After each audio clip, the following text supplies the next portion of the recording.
Hapon po sa ating mga regular na tagapakinig at yung baka ngayon pa lamang nakikinig dito sa Senior City Kwentuhan tuwing Sabado, 3:00 hanggang 4:00 ng hapon, brought to you by our three faithful sponsors. Education Network, particularly po ang Adult Learning and Education Program, Senior sa panahon ng COVID at Siso Lapis Channel. Tulad po ng dati, mula pa 2020, nung nagsimula po kami, ang co-host po ay ako po, si Ed De La Torre, at ang ating co-host ay Si Tita Girly. na sinasabi kong lumapit-lapit sa microphone para Hina daw ang aking tinig at nako. hindi makakanta.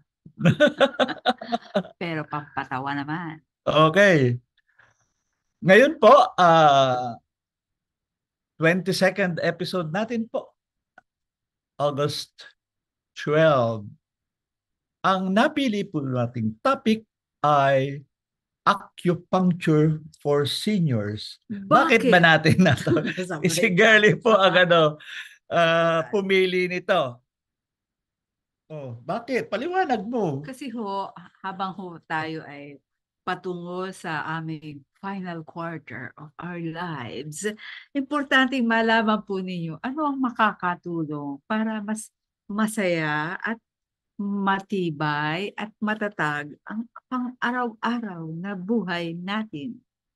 At yan po, natuklasan namin pagkatapos ng isang dekada ay acupuncture. So, Opo.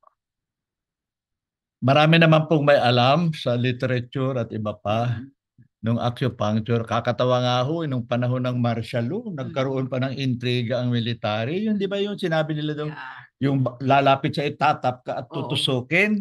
O na yun ay parang nakakatakot.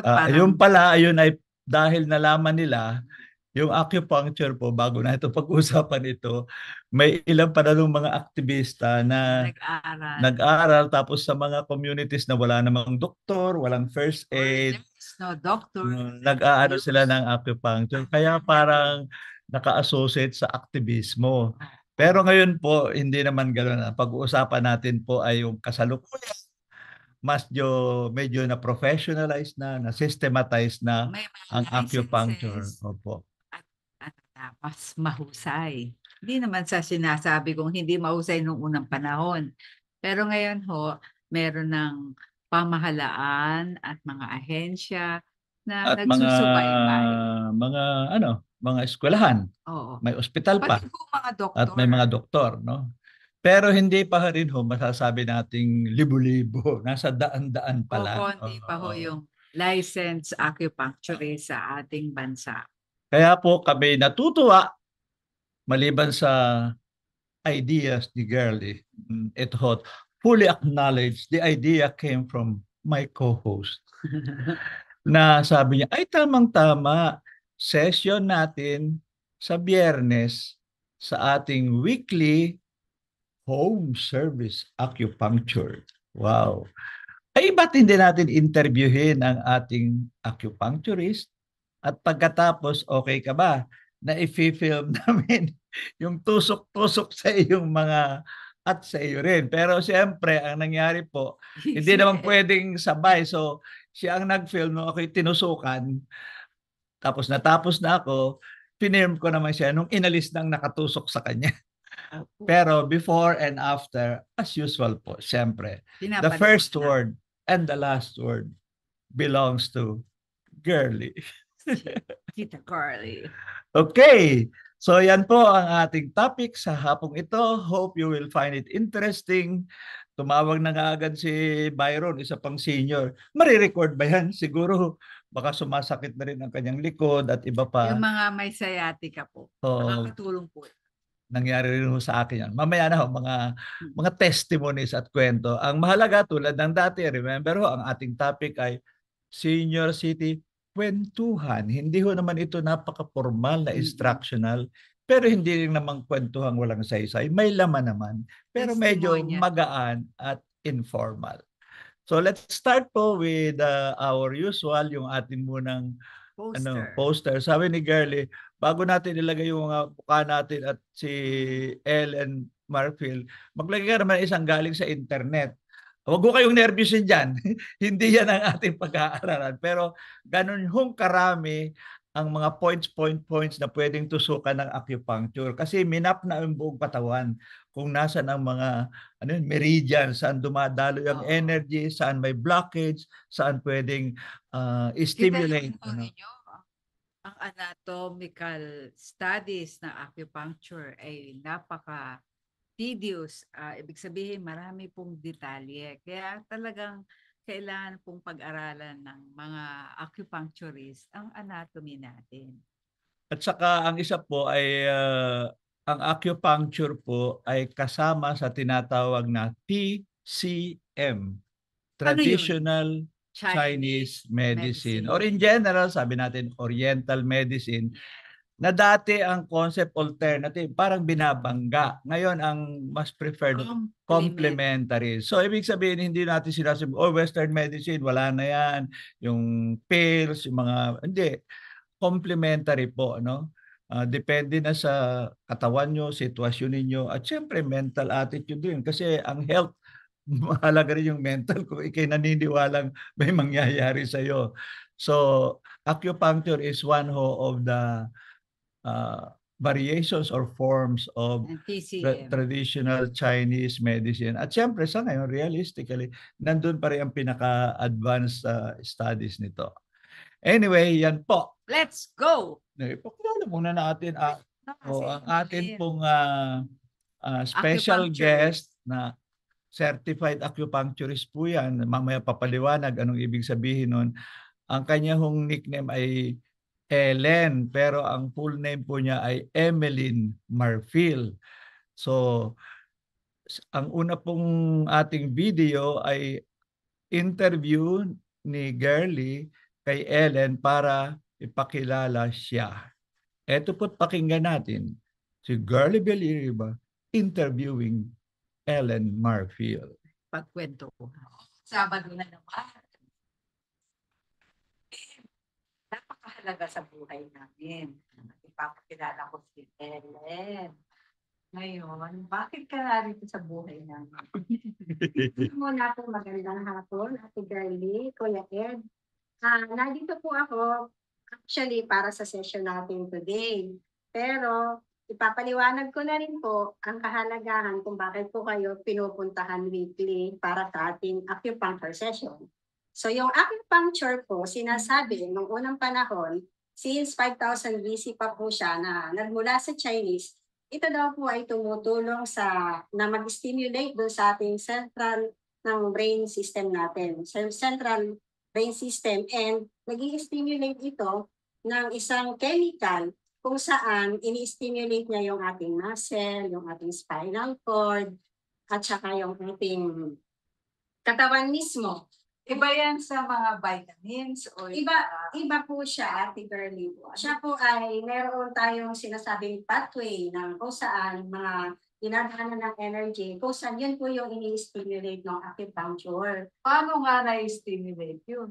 By stimulation, since meron nga po, yung sinabi ko kanina doon sa central nervous system, magkakaroon siya ng chemicals kung saan nag-i-help siya para may stimulate yung natural healing ng katawan natin. Na, if I'm not mistaken, ang tawag doon endorphins. Nag-release siya ng endorphins. Opo. So ngayon, Dolphin. dolphin. Kaya siya malakas. Parang tumatalon-talon. Yes.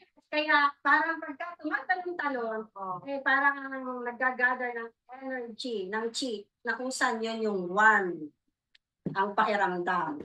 Sige, paano mo nalalaman na kailangan ng tao na ma-stimulate yung endorphins niya? Ano naman talaga yon? Pagka ikaw ay nag-acupuncture, alam mo sa katawan mo, lalo na kung yung pasyente ay hindi naman ganon kagrabe yung kondisyon, mas okay sana yon. Kaya nga, kapag mahina yung pasyente, mas nilililit namin mag-acupuncture sa kanila. So yun po siya. Pero kailangan bang mahina yung pasyente para humingi ng session sa iyo? Actually, kapag mahina nga yung pasyente, hindi namin siya ina-advise na mag-acupuncture. Kasi sa lakas po ng energy, baka hindi niya makayanan yung energy na papasok sa akin. So, mas bagay yan sa mga katulad na malulusog o hindi masyadong malusog? Hindi naman natin masasabi na malulusog talaga unless hindi natin nakikita yung pasyente. Kasi pwedeng physically, malusog yung tao. Pero actually, pag tinignan na namin, in-interview na namin, yun na po siya. Makikita namin na merong, ang tawag namin, disharmony. May imbalances sa kanya. Pwede natin i-demonstrate yan mamaya. Oo, pwede. Lalo pwede. na yung mga diagnostic tools na ginagamit mo Mm. para malaman ng tao rin na merong imbalance sa kanyang kalusugan. Ay, Okay. exciting yan. Siyempre. Pero bakit ba yan? Magastos ba yan? Hindi naman po. Kumbaga, kung iisipin, kung magiging practical tayo, maaaring sa una, sasabihin mong mahal kasi ganito, talagang 1,000. Pero yung benefit kasi, ano siya, long term ang effect. Kaysa naman, hindi ko naman sinasabi, sa Western medicine kasi, hindi ka pa rin naman sure doon actually kung matitreat ka. Pero ito, since natural siya, wala namang harm sa body mo. Saan pa nagsimula yung interest mo sa acupuncture? Paano mo napag-aralan yan? Siguro mga ano po yun. Ang edad ko noon, mga 12 years old. Oh, ganun pa katagal mo pinag-aralan niya? O, hindi naman siya, nag-aral ako kaagad, pero yung interest ko nandun na kasi may time po na naging pasyente yung tatay ko ng acupuncture, nakita ko kung paano naging benefit sa kanya, yung beneficial sa kanya, yung ate ko rin, at kami rin mismo na member ng family. So parang na-interest ako nung makita ko kung ano yung naging improvement nila. Kaya yun po, nung nagkaroon ako ng opportunity, talagang nag-aral ako ng acupuncture. Gano'ng katagal ba ang pag-aaral ng acupuncture? Well, nung time po na yon, nung unang panahon, mga 80s, ginagawa lang nila in 6 months. Pero this time, ang alam ko, aabot ka ng mga 3 years para matapos mo. Kasi meron pong sinasabing advanced course, may mga level siya.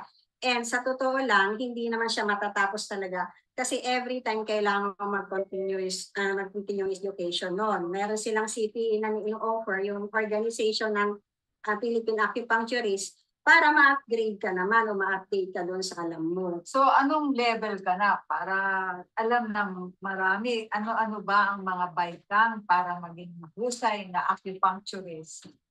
Ako, ang advice ko po doon sa mga practice ng acupuncture, mas maganda po na every time kapag mayroon kayo nakita na pwede kayong makapag-aral ng mga seminar na ino-offer ng taay, pwede po kayong pumasok doon. Ako po, in my case, nasa ano na po ako, nakuha ko na halos yung mga advanced courses nila. Oo, 'di ba minsan binanggit niya Israeli pa yata yung nagbigay ng training advance sa kanya. Normally, nagagaling sa ibang bansa ang mga nagbibigay ng training. Pero, yun nga, medyo sabi nga niya, importante na every year, Nag nag-a-upgrade or update siya ng mga bagong natututuhan sa acupuncture. Saka may kaibigan tayong doktor, si Dr. Eddie Concepcion Yun ang at na- kanyang misis. Sila ho ang unang nag-acupuncture sa akin na meron silang clinic diyan tulad ng si Ellen na may clinic rin. dito sa Pero village. yun lamang ho ang medyo kilala namin. Ngayon, pagkatapos i-shoot, may konti pang introduction kasi lumipat kami sa loob. Ito ho'y sa labas, sa garden. Introduction pa rin po ito. Konti lang question tungkol sa ano. Kasi ang problema, ako ang sinalang eh. Kita ko nyo how useful it is for an 80-year-old guy like ngayon. Kailan nga ba tayo nagsimula na magkita lagi? Hindi po ako nagkakamali, Ate Girlie.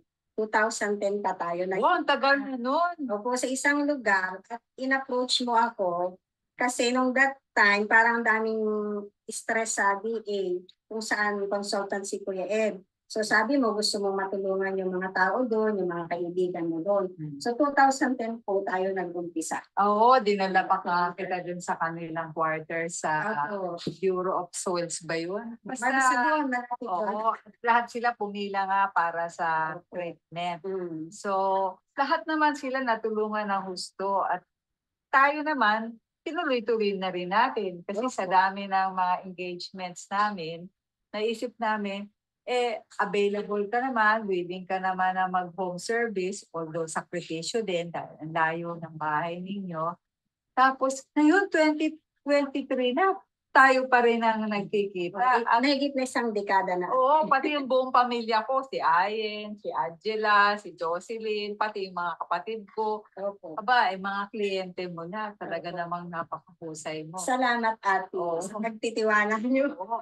Ngayon, siguro maganda rin ipakita natin paano nagsisimula yung pag-diagnose mo at paano mo nakikita kung kailangan namin magkaroon uli ng mga endorphin sa buong katawan. Diba? Opo. So, i-demonstrate mo. At ang gagawin natin, sino ang una nating client? Si Kuya Edmond. Ayun. Kasi ito yung paborito ko mo ng place na Yes. At saka dahil panahon ngayon na marami uli nagkaka-COVID, di ba? correct po. Oo, sa mga kliyente mo. Pero hindi na natin sabihin saan nanggaling yung mga COVID nila. Oh. Pero tayo, magaling talaga itong si Ellen. All throughout the COVID season, hindi kami na-COVID, di ba? Oo, ang pusa ganyan. So, Ibig sabihin nun, oh, ibig sabihin lang po nun, Oh. magandang inyong immune endorphins. system. Okay. Immune system. Okay. O sige.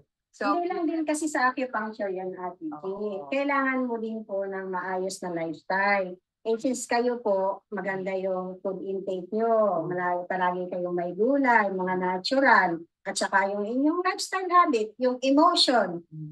Lalo na, kasi tingnan mo naman ang mga emotion nyo ni Kuya Ed, as in.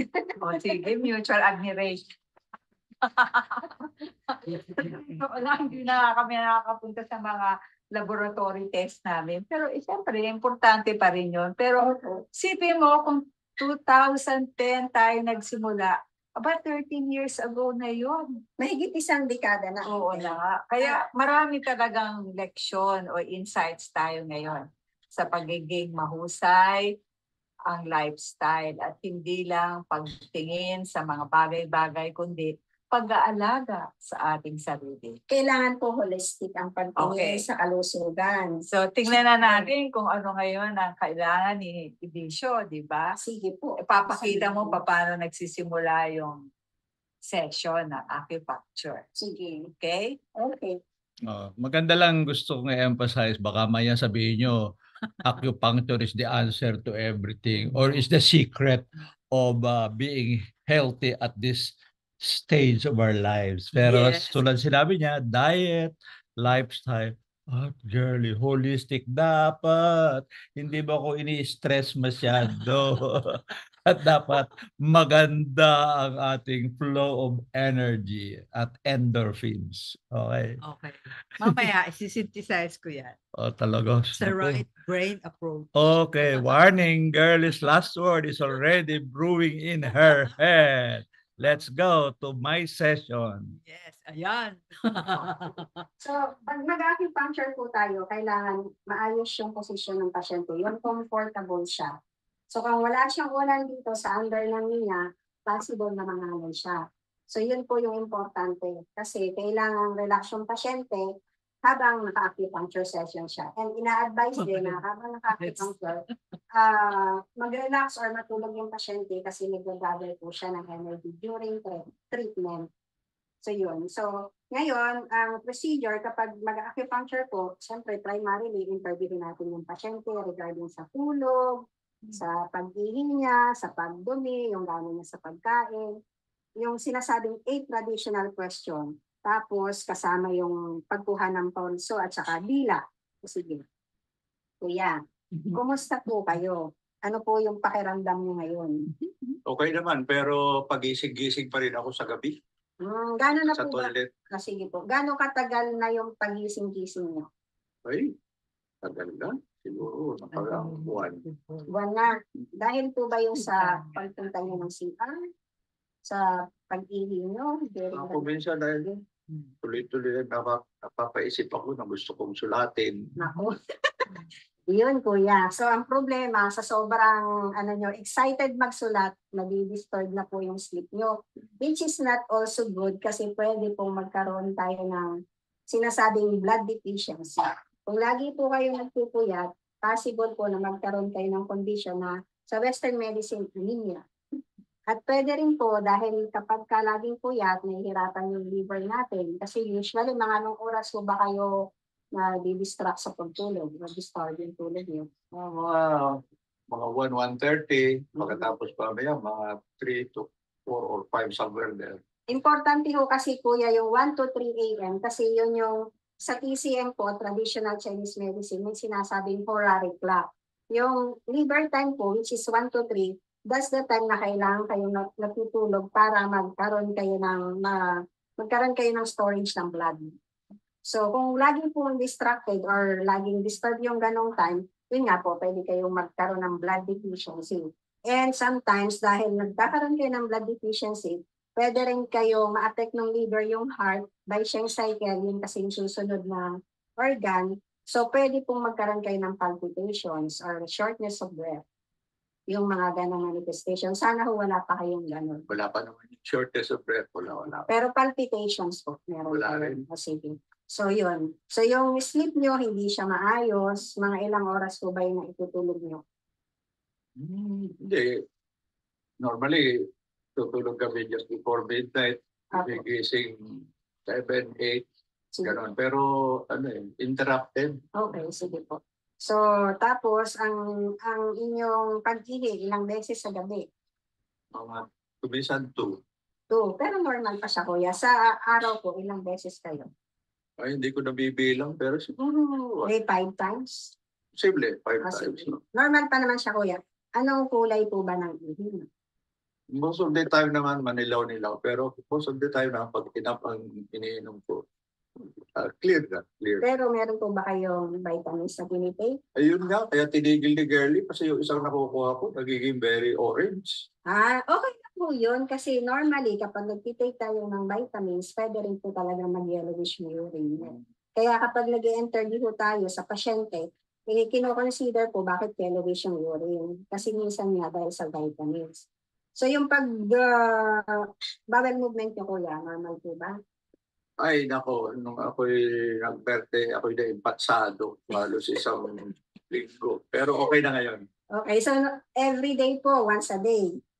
Kaya ako minsan twice, pero regularly once in the morning. Mhm. Ano naman siya, yung kanyang characteristic, yung quality niya, yung quantity, okay naman.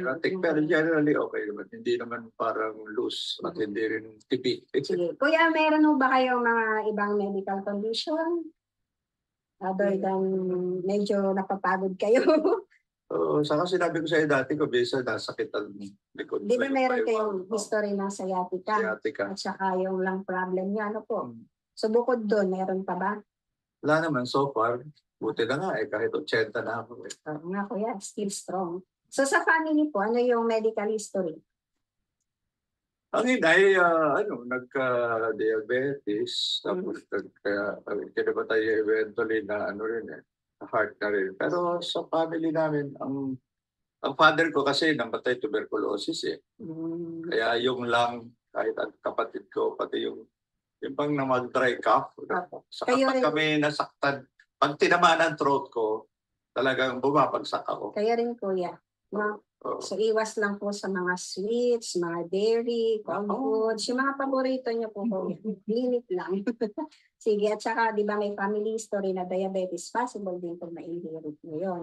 Kasi may sinasabi tayo sa tawag dito sa traditional Chinese medicine na mga inherited qi, which is yun yung diabetes, pwede din makuha siya. Kasi during conception, mag-i-stay siya doon sa kidney natin, yung qi na nakuha natin from the ninuno natin or parents natin, na pwede pong magkaroon siya na ma-activate siya sa true time na kagaya ngayon, siyempre may age na, hindi na siya nakakapag-circulate ng maayos, di ba? Kasi syempre yung mga nerve natin hindi na ganun ka-functional. So possible po na makuha niyo yun. So ingat lang po kuya sa gano'n.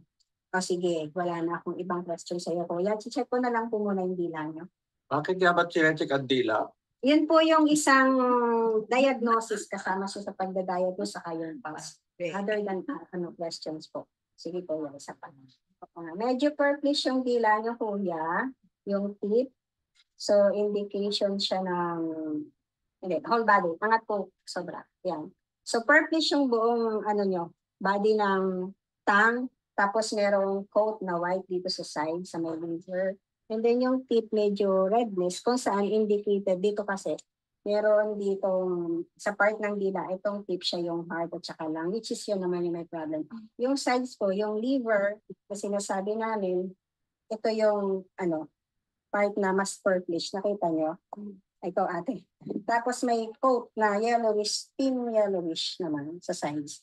So yung yellowish indication ng heat, pwede nag-hit din yung liver nyo. Sige kuya. Paangat po ng konti. Ayan.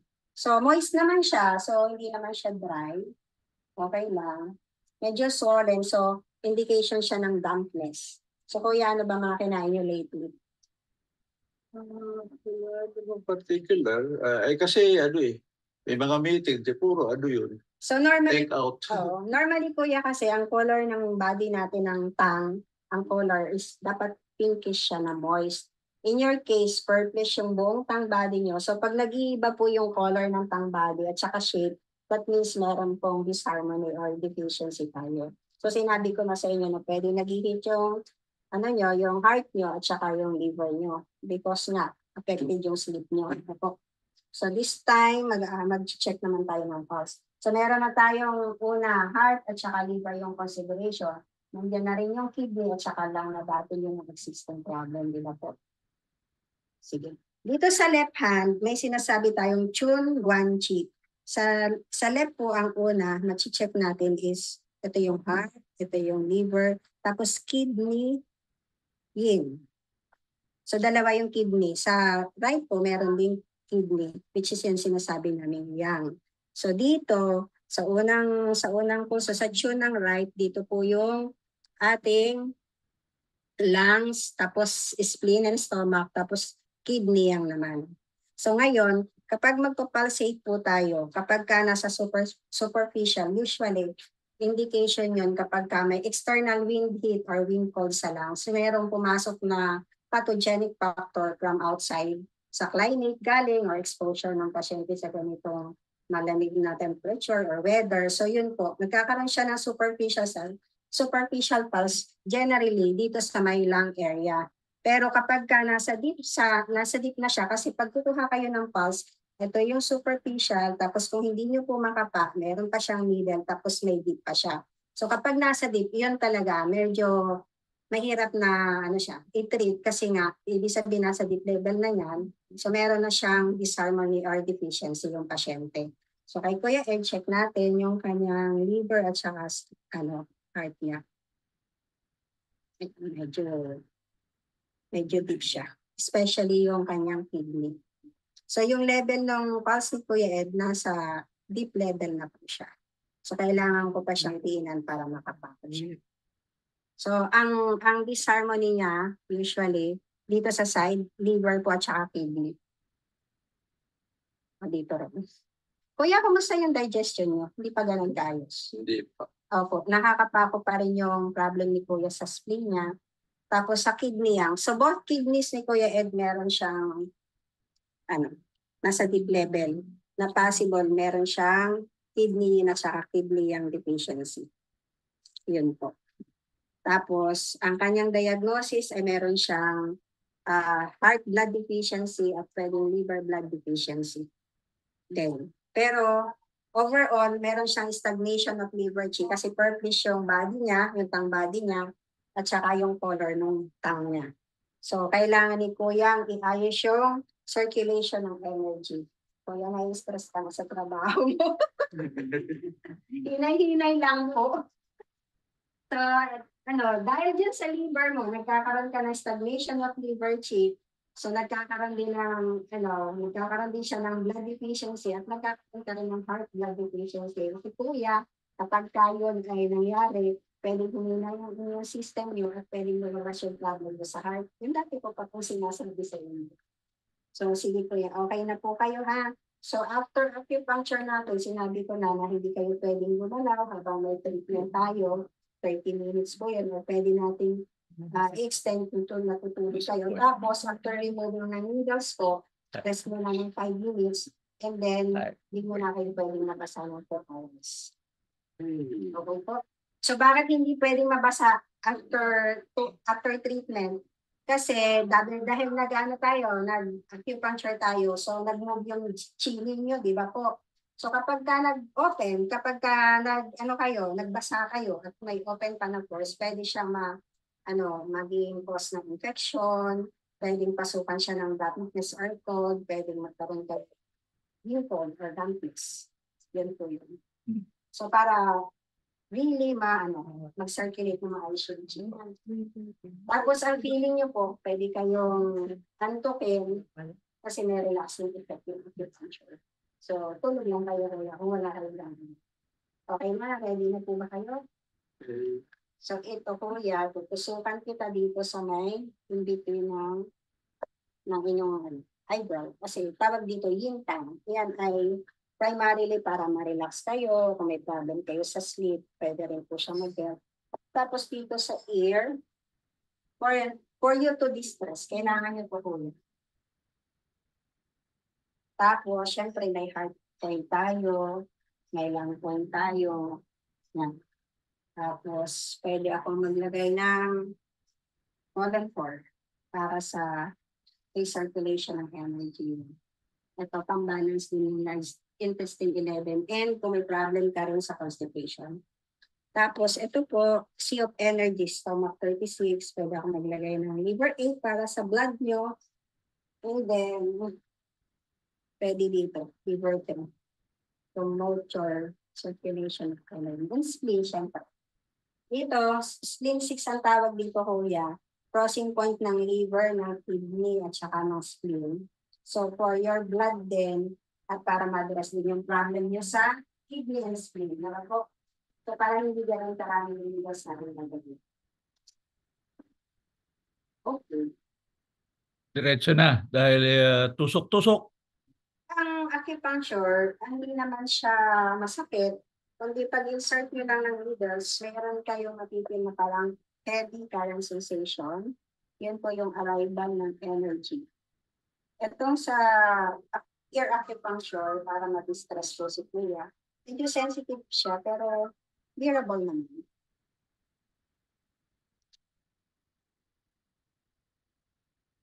Ano ang nararamdaman mo, Ed? Yung konting, sabi nga lang, konting kagat ng maliit na langgam. Hindi siya masakit, Kuya. di ba? Pero nararamdaman mo ba pag nagpo-flow na yung endorphins? Eh, Mamaya po, sa ear hindi siya Mamaya. masyado, sa body mas matikim.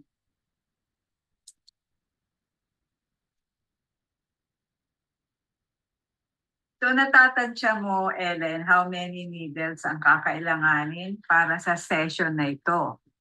Opo, most likely mga 7 to 8 lang ang bigas na kailangan nito. So this is for the heart. We will use the pericardium 6. For your sleep, Kuya, ha?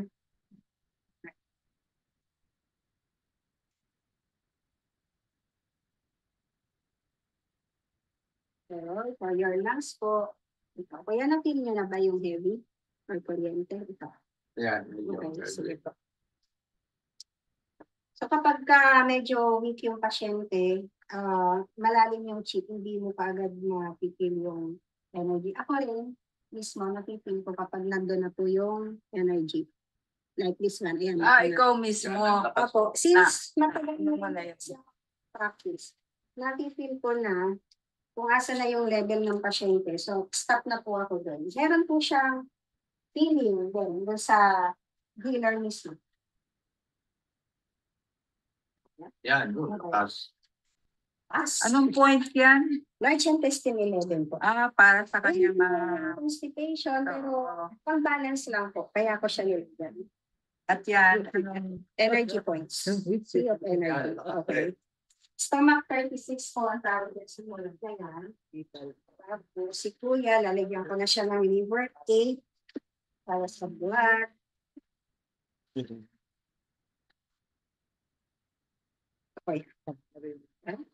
Okay. So, spleen 6. Ito yung sabi ko kanina, spleen 6. Ito ko, mura na, no? Okay. So, mag-a-add lang po ako ng liver plate kasi stagnated cheesy Kuya. So, ano ba ibig sabihin ng stagnation? well, yung stagnation, ang kanyang manifestation, gaya niya, makikita mo sa dila. Si Kuya kasi, siya yung taong hindi basta nagsasabi. So, kahit hindi siya magsabi, kapag tinignan ko yung dila, ibig sabihin may stagnation of chi, yung purplish dito, primarily. So, para maayos yung circulation, nagkakaroon ng stagnation of chi kapag under stress yung tao, kapag emotionally under stress siya, yung ganun. So, kapag sa kondisyon ni Kuya, dahil hindi naman siya basta nagsasabi. So, dahil nakikita ko sa dila niya, ako na lang po yung nag-decide na maglagay sa kanyang para sa circulation ng energy. Girly, emotionally stressed raw ako. Okay. Kuya, ito yun. Kasi hindi ka masyado expressive. Hindi siya expressive. Hindi siya nagsasabi. Kunyari, Kaya nung last time, Superman. Kuya, pwede na kayo tulog. Rest na po kayo. Yan. So, nakatulog na ako, iniwan na ako. Pagkatapos, umakyat naman sila at si Girlie ang tinusok-tusok. Pero before that, may gusto akong banggitin, no? Kasi nga, tinatanong ko si Ellen, saan ang gagaling? Kasi, yung lahat na tinutusok, minsan lang ho yan. Pag naalis na, tapon na yan, no? Kasi very careful siya na huwag magkaroon ng infection. Sabi niya, lahat ng acupuncture needle sa atin, imported pa. Walang nagpo-produce locally ng acupuncture needles, no? Nakita ninyo, very, pag-trained ho talaga yung acupuncture, wala halos kayong mafe-feel. No? It's not even like an injection or ganun eh. Pero pag yung point ay talagang kailangan maboost ang energy, mafe-feel mo talaga, parang biglang either bibigat or may konting, hindi naman pain eh, dull type of Yun ang na-feel ko kanina nung nilagyan ako sa kanan at saka sa baba. Pag dumarating yung energy.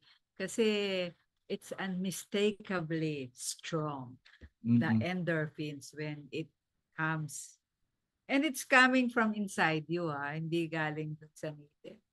Parang ino-open niya yung chi. May pathways yung energy, may block, tapos pag bumukas para mag-flow, ganun. Yes. Okay. Interesting talaga. Okay.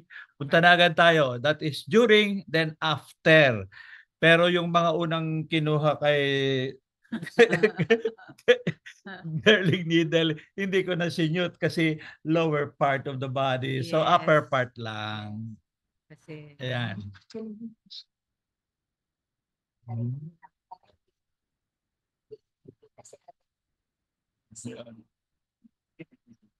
Roughly ho kami minimum 30 minutes, sometimes 40 minutes. Pero kung minsan, pinapatulog pa kami ng dagdag para talagang well-rested. So roughly an hour po ang sessions namin. Saka wag magpapa-acupuncture na gutom. Kumain ka muna ng konti at huwag immediately after eating.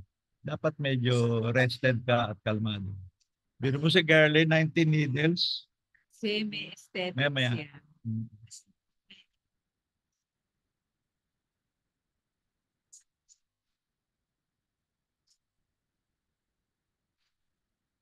Siya sa katawan niyo ay 8. Mas marami sa mukha. 11. Kasi part ng beauty treatment. Marami ito. Meron po kasi ako isinama sa inyo para sa facial acupuncture to maintain your Kala ba ninyo? youthfulness. Hindi lang Yeah.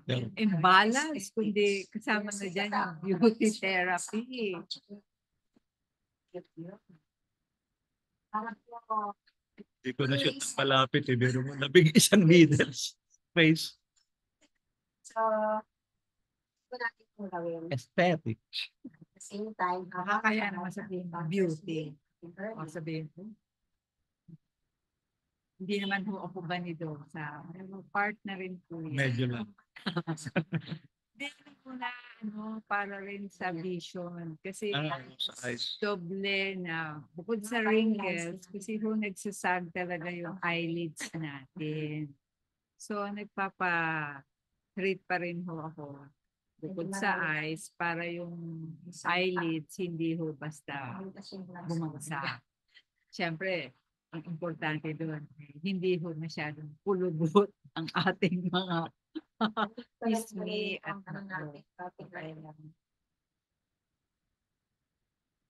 it's bleeding. Pag dito sa forehead, madaling mag-bleed. Very narrow, very shallow. Tsaka interconnected lahat. Normal naman po yun. Tsaka hindi naman po naghehematoma.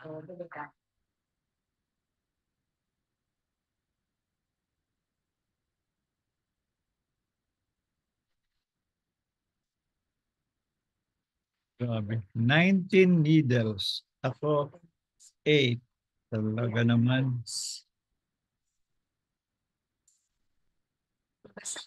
Boy.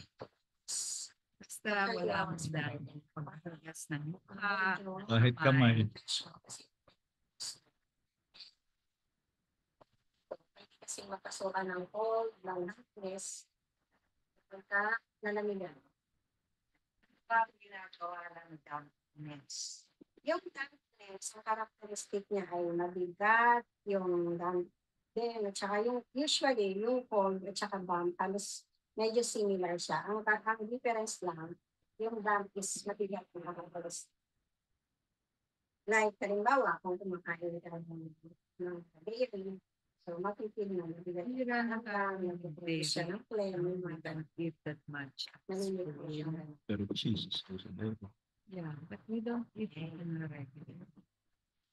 See you next week. Okay. Isa pa. Now, post Serious. session, as usual, Girly has to interview some more. Pag-usapan natin, pag maraming mga seniors na nagtanong, ano-ano ba ang benefits sa acupuncture sa seniors? Ano-ano ang mga kaya natin na i-address kapag acupuncture naging therapy namin? Well, generally, ang acupuncture po ay nag-strengthen siya ng immune system. So somehow, binabalance niya yung energy mo to prevent din yung mga diseases. But kung pag-uusapan po ay ano yung mga sakit na pwede matulungan ng acupuncture, marami po siya.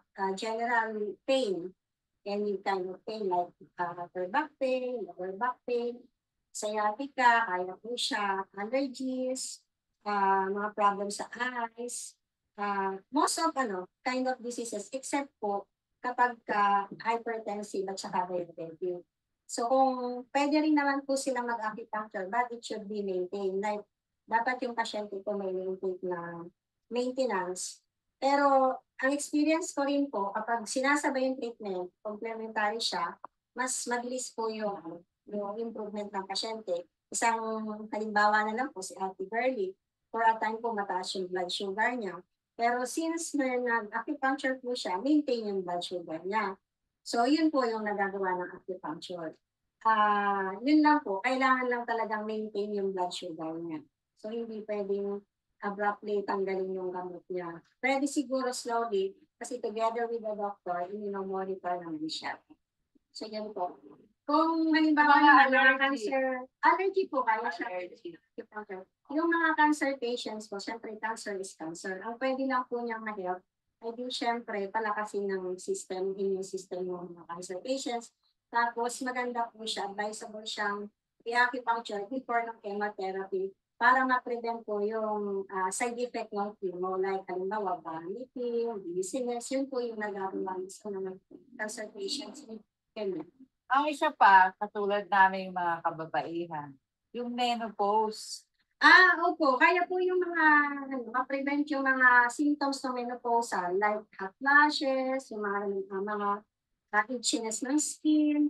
Kaya po siyang i-balance with Yung mga mood swings ng mga Kasama rin po menopausal yun. din. Opo, kasama lahat po ng pwedeng symptoms ng menopausal. So, hindi nagiging Yung irritated. or something like that. annoying Hindi po. or stressful. Opo. Kasi kaya po siya kasi usually naman, kasi heat problem. Bakit heat problem ang menopause? Hindi na kasi nakakapaglabas yung mga babae. So, Ah. generally, parang naiipon siya sa body. Hindi na sila nag-ovulate. Hindi na siya nag-ovulate. So, hindi na sila naglalabas ng menses. So, yun po ang nagiging cause. Eh, paano kung gusto namin mabuntis? Siyempre, pag menopause, malabo na yun. Hindi, yung mga hindi pa menopausal. So, may fertility, Actually, Challenges. ibang side naman po to. Ang babae kasi, pagka, let's say, ang age na ay nasa 40, so mga 37, hindi na po yung masyado na-advise naman, maging pregnant o magkaroon ng pregnancy. Kasi risky na po yun. So, parang iba yata yung question. Hindi, kasi naisip ko lang, marami rin nagkakaroon ng problem sa kanilang fertility. Hindi na ito for the menopausal women. So, yung nahirap Oo. mag-conceive. Oo. Nag-help din po ang acupuncture. May mga set of points po na ginagamit po that actually, based on my experience, baka po siguro mga 12 na yung napabuntis ko. Wow! Okay. Talaga. At yun, even without taking a lot of yung mga fertility Opo. injections. Acupuncture lang. Acupuncture lang. Pero syempre, meron pa rin siyang ordinary na consultant. Yun nga po. Acupuncture lang talaga yung naging passion niya. Kasi pag minsan hindi naintindihan ng mga tao, akala nila limited din ang range ng maitutulong ng acupuncture. So, yun nga, for the young who are going to be pregnant, ang therapy na kailangan nila? For pregnancy? Hmm. Actually, malimit naman po kasi yung cases ng mga hindi nagpo-conceive. Usually, mga under stress sila. So, ang general point usually ginagamit, mga spleen, mga liver point, kasi yun yung spleen kasi at saka liver and kidney, siya yung major organ na connected sa natin, reproductive system. So, yun po yung usually na ginagamit na points. Depende na lang po kung ano yung mga points na yun, kung ano yung gagamitin ng acupuncturists. So malimit ang nakita ko po sa practice ko, mga stress, masyadong busy sila. So yun, kailangan mo rin silang i-advise na syempre, i-manage yung stress nila. So marami talaga nagagawa ang acupuncture. Marami po, marami siya. So, mas mas na-advise ko na whether you have disease or wala, mas okay po para prevention siya. Mas preventive po siya. Okay. Hindi lang dahil kailangan mo nito dahil may sakit ka. Mas mahirap kung i-treat yung gano'n. Kaya may number of sessions. Marami na bang acupuncturist sa Pilipinas? So far, hindi po kabisado ngayon. Pero nung time namin, nung po ako, certified, parang nasa 300 na po kami. So ngayon, parami na ng parami, baka thousands na. Ano kadalas kailangan kang i-certify? Halimbawa, yung national certification ng mga caregivers, may NC1, may NC2. Sa acupuncturist, ano ang level na kailangan? So far ngayon, hindi ko nakabisado kasi long time na nawala ako dun sa teaching na gano'n. Pero ang alam ko po, para makakuha ka, parang meron kang prerequisite na number of units. Alam ko nasa 500 kasi hindi ako sure kung ilan yun. Pero yun po yung required sa kanila. Anong health authority ang nagsicertify? PAI, PITAC. PITAC. Ano ang buong acronym ng PITAC?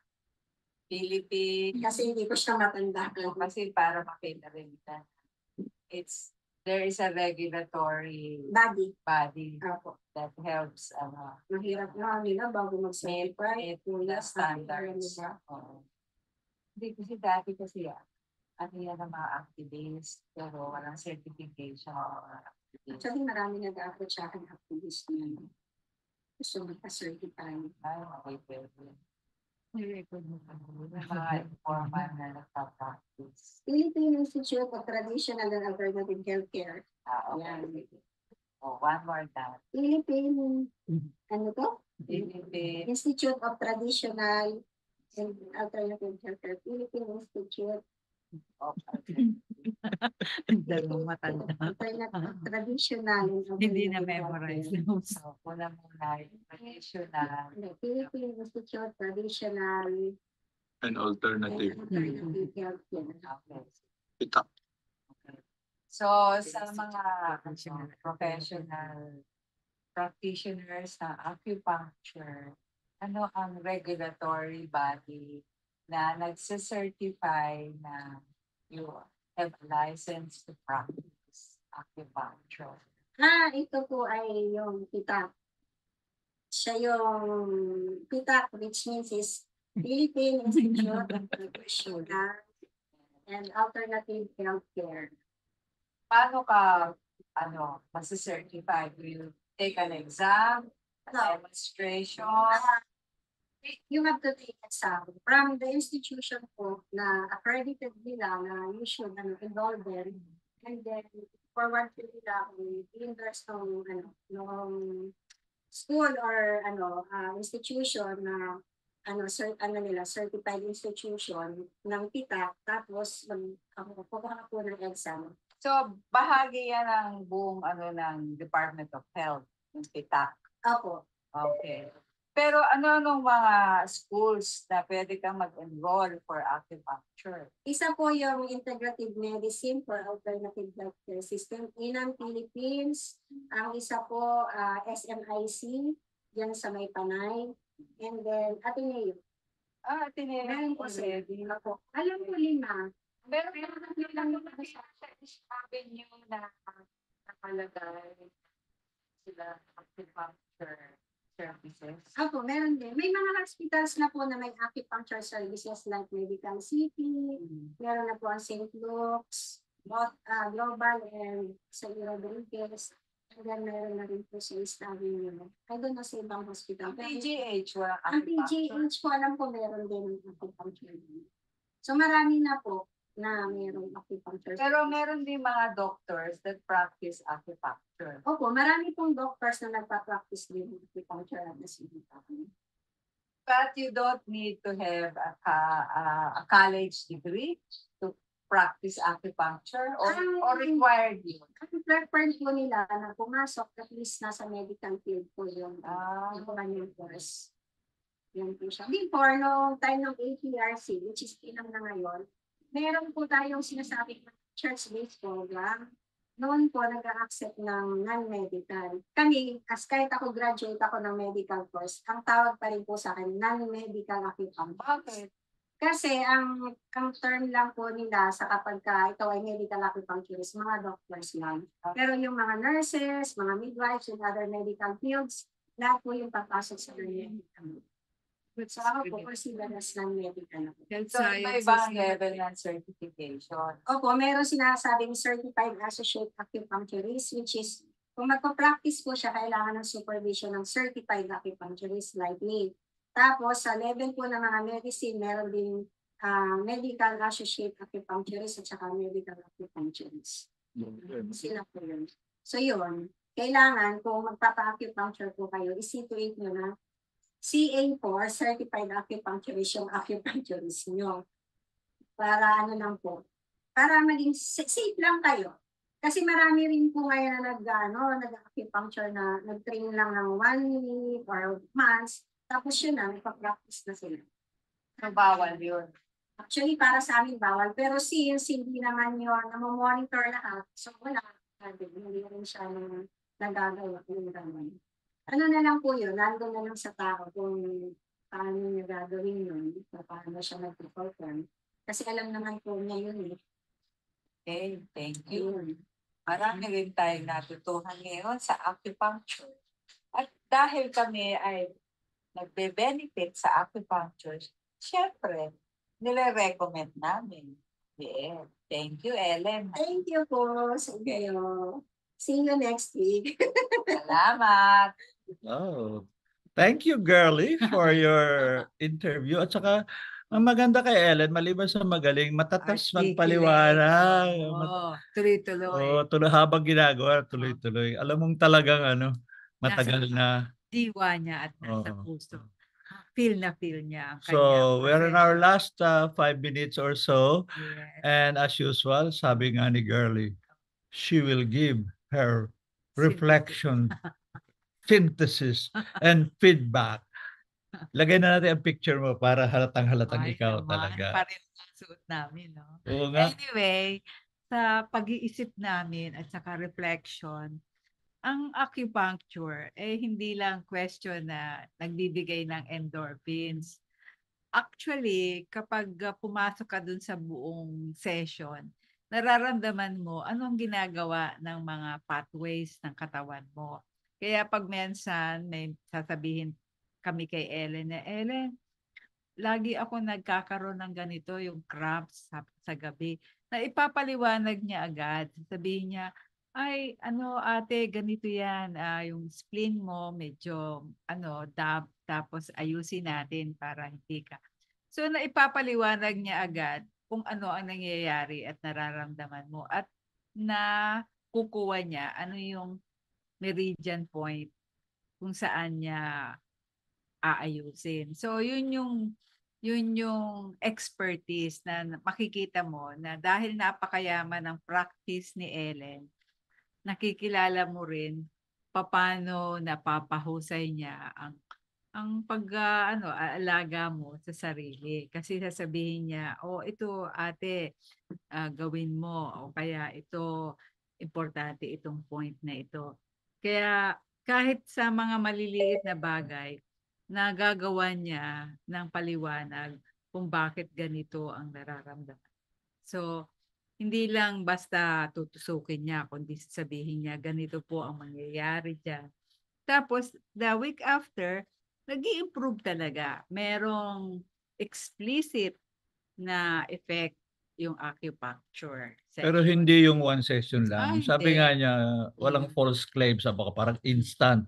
Although kung minsan dramatic, may isa, konting treatment lang, yung hindi makalakad, nakalakad. Pero generally, mga 6 or 7, Nung kay sessions. Dr. Ed, nung nagsimula kami, ang normal, 7 sessions until you realize na you're getting Benefit. better. Kasi halimbawa, si Ayen, when she had her early asthma attacks, siya yung unang nag-acupuncture. 10 years old pa lang ata nung si Ayen ganyan. Tapos yun nga, after several treatments, nawala na yung kanyang mga asthma attacks. Pero ang beauty no, nagpapaliwanag ng doktor at ng acupuncturist what is happening to you. Kaya hindi lang basta magpe-prescribe siya, ito 10 needles, 20 needles, kundi sasabihin niya, ito yung mga points at ito yung mga organs na tinitreat niya. So maganda for health reasons. Saka may I add, girly, to your last word, but you will still have the last word. Hindi, I think po conceptually and philosophically now, not Wow. technically. Hindi, ang whole point nga, kung minsan nagkaroon over time ng pagtingin na ang health, ang mag-aasikaso niya, ang responsible ay doktor at medicine. Hindi, ang unang-una, ang health is the responsibility ng the so-called patient. Kaya ang ayaw nilang tawagin ng patient kasi patient o client. At saka ang whole It's a point is relation. yung sinasabi ni Ellen na holistic. Kaya hindi rin either or na wala nang Western at all. Or wala, bawal naman ang alternative. Superstition lang, albularyo lang yan. Ang idea is, unang-una, lifestyle, there's mental health, relationship. But also, when there are pains or there are imbalances, iba-ibang method. Ang principle ng acupuncture, and not only acupuncture but others, is magsimula ka sa helping the body itself. Yung nandiyan na sa iyo, yun yung energy mo, maalis ang blockages. Kasi ang tingin ng iba, laging intervention from outside, pill the rush, injection, mga na. Ngayon, sometimes, in emergency and all that, kailangan ng body assistance from outside, Yeah. other substances, Yeah. other elements, other intervention. Pero ang preferred natin as a whole, whether in health or in development, ang principal dapat responsibility, yung Nasa sa iyo. tao mismo nasa iyo, aalisin mo lang yung blockages, aalisin mo yung mga para external na nagbablock yan. Pero kailangan mo rin ang external assistance, especially when masyado na nag-accumulate over time. Kasi nga, ang nature ng ganitong mga treatment, hindi instant eh. Medyo, isusustain mo over time. Which is the whole point anyway, not just of health but of development. Walang yung nag-iisip ng instant solution, normally papalpak yan. You might get some dramatic panimula but then hindi matutuloy, hindi sustainable. So yun ho ang mga pinag-iisipan namin ni Girlie dahil nga una-una tumatanda na kami. Pero pangalawa, yung idea natin as seniors, ano pa ba ang natutunan natin sa buhay? Marami. Including ang mahalaga, hindi lamang yung katulad ni Ellen tumutulong, kundi yung relasyon natin sa isa't isa. Sapagkat laging sinasabi po ni Girlie, nag-research siya sa Harvard longitudinal study across decades, maraming predictors ang long, healthy life, satisfying life. Pero one of the top predictors is the number and quality Oh, of your positive relationships. with Not only your spouse and family, but with your others. friends, and not just with friends, but colleagues, Yeah. yung meaning ng buhay niyo With a lot of magkakasama. Kaya sana po Mm. itong Senior City Kwentuhan ay makatulong na buksan further po ang isip natin at diwa para mag-reach out at kilalanin ang mga taong nakakatulong sa atin yun sapagkat when we see them, we feel happy, we like to see them. When we talk to them, parang we enjoy it. And when we hear about them, parang ang sense hindi tayo kumikitid ang mundo. Bagamat karamihan ng ating contemporary na mamatay na. Sabihin Hindi lang naman contemporary, pati yung iba't ibang ages hanggang kabataan, pagpatuloy na lumalawak at lumalalim ang ating positive relationship sa isa't isa. Okay. That is a That's- predictor That of is a a very meaningful important life. Indicator. Kasi katatapos lang din namin ngayon nung pakikinig kay Dr. Ian McGill-Christ. No? Isa siyang napakahusay na doktor na ni-research niya for 30 years yung hemispheres ng ating utak. At na-realize niya what does it mean to be human. So sinasabi niya maraming mental imbalances ay nanggagaling dun sa two hemispheres of our brain. Pero ang pinakamaganda niyang insight was that to be human is to value relations. Sabi niya, napaka-husay ng ating pagiging human. Hindi tayo makina. Hindi tayo pwedeng hindi simple yung anatomy natin. Saka hindi lang tayo data. Oo, kasi anti-mechanical siya, anti-materialist, at saka yun nga sabi niya, pinag-aralan niya lahat ng philosophies. Pero ang mahalaga doon, kahit sa ibang mga scientists, yung relationship. Kaya doon sa pathways, hindi lang yung pathways sa loob ng iyong katawan, kundi yung pathways towards relating to other people. Kaya yun ang profound doon na hindi lang dahil mahusay na acupuncturist si Ellen, kundi mahusay na tao sa pakikipagkapwa-tao. Kaya balik ulit tayo sa siklohiyang Pilipino. Ang pagpapahusay ng ating pag-aalaga sa sarili ay nasa pakikipagkapwa-tao. Kaya hindi lang ikaw sasabihin, o ikaw uminom ka ng ganito, o ito gawin mo ito, kundi ate, tulungan natin ang ating katawan para bumalik ang chi or yung energy. Pero siya din, dala-dala rin niya yung chi niya sa amin. So yun, importante yung relationship mo sa isang health professional. At hindi yon one way, kundi participatory. Di ba? Galing talaga ni Girlie, palalim ng palalim. Baka hindi tayo makaahon mula sa lalim. Pero, banggitin naman natin, Ating mga nagte-text friends. si May, Oo. nakikinig at sabi niya, ako'y nagpapa-acco rin kay kay Ellen. Si Si Pinay, Pinay, sa Denmark. nakikinig rin. Ay, magbe-birthday na yan. Kaya shout out to Pinay Valenzuela na magbe-birthday sa August. At muli, yung unang nag-text sa atin, bye, Oo. ito ay naka-record, tapos pag naayos na, ipopost sa YouTube, kaya pwede niyong panoorin ni Osang. No? So, dito kami nagtatapos. Napalampas na ng konti ang oras. Maraming salamat kay Cass at binigyan kami ng additional minutes. Muli po, nagpapasalamat ang Senior City Kwentuhan sa ating mga regular na tagapakinig at yung makikinig later manonood sa YouTube. Alalahanin po muli natin, every Saturday, 3 to 4 in the afternoon, Senior City Kwentuhan brought to you by our sponsors, Education Network, particularly Adult Learning and Education Program, Senior sa panahon ng COVID, at Lapis Siso Channel. Ito po ang inyong co-host, thanking you for listening to us and saying you goodbye and enjoy the rest of the weekend. Si Ed De La Torre po At si Tita Girlie, love you. Bye-bye. Thank you very much.